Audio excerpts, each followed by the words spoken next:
Okay, so this time around I'm going to show you how I do corners, and I'm going to start halfway down because you know we never start at the top or the bottom.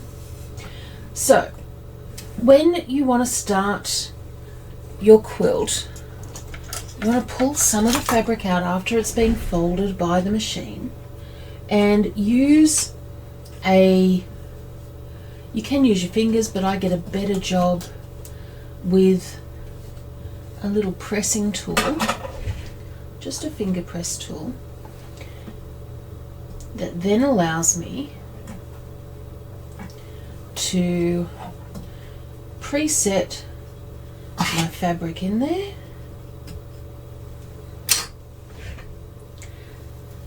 And then I can just pull that back to where I want to start, and I've got my corner covered and I'm at a good starting point.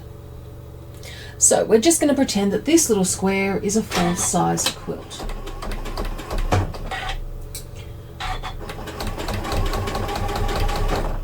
So we're going to come down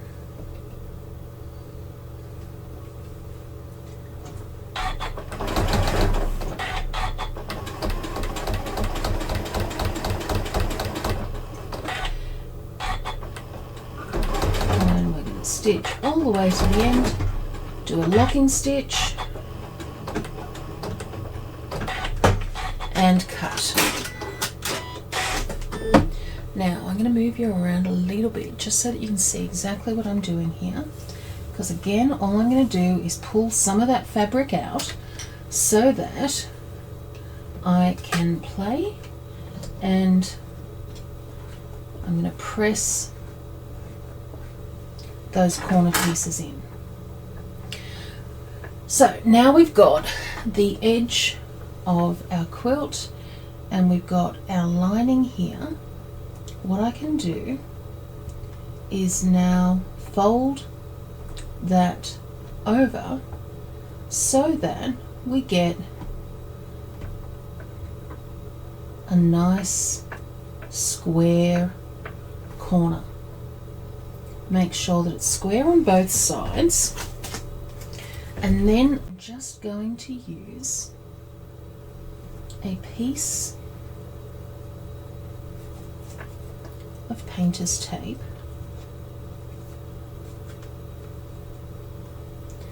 to come through and hold that down. Now, I've seen people use glue, I've seen people use pins. To me, this just seems simpler. And then we're going to come back along there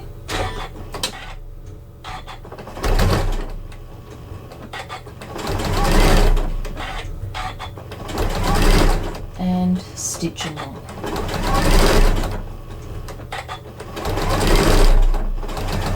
To our next seam.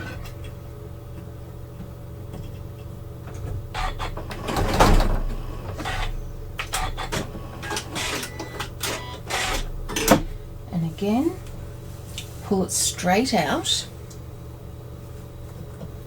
and then come around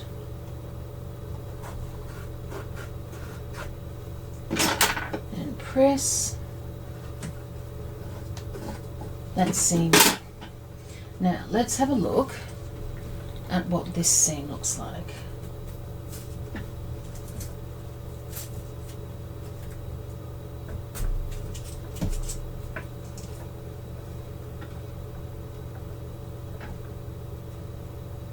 That is looking pretty darn nice. So we've got a really nice finished corner there with our tape.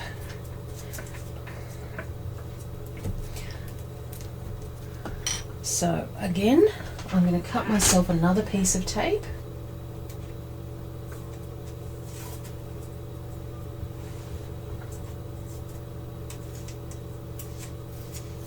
And look, it really is all about what works for you. So I want to fold that under, and look, you can tell I'm using scraps of fabric here to do this.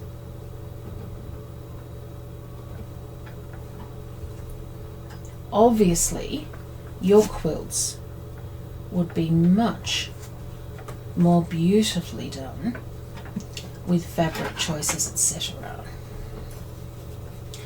Okay, so then we take,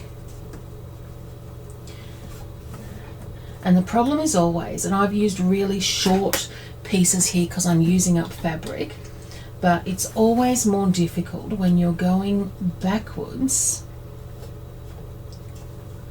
with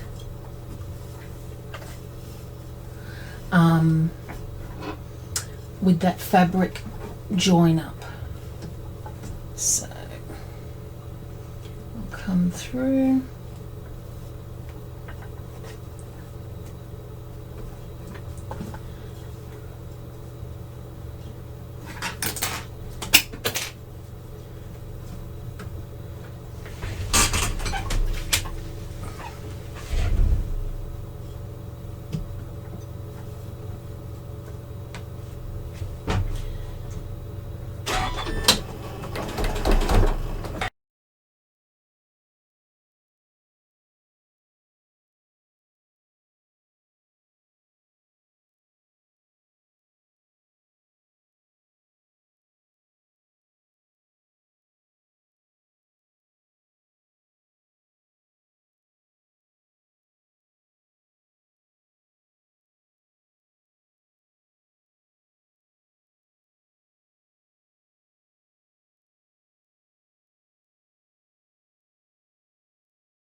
Okay. So once I finish that corner, remember on a real quilt this would be a lot more space, but I would come through and I'm now going to join these two pieces along here so that they automatically join up